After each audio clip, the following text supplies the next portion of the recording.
how to leave group in Zangi app. Hello guys, welcome to another tutorial. In this tutorial, I will show you how you can leave a group on the Zangi application, and here is how to go about it. The first step is to launch the Zangi application on your device.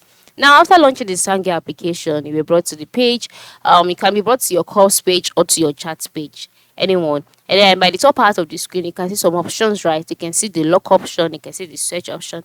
And by the time you click on the three dots, you can see other options that you can do. You can see the settings option for your chat page.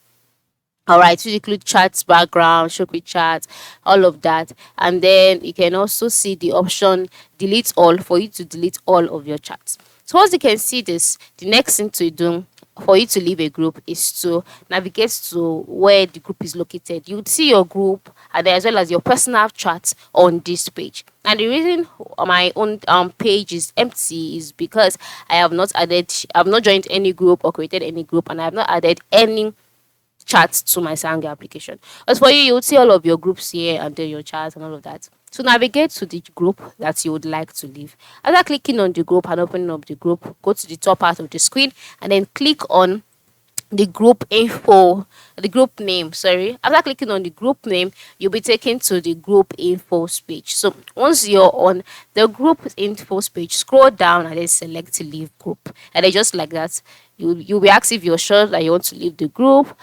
Select yes, and then just like that, you'll be able to leave the group. By leaving the group, you will no longer receive notifications from the group.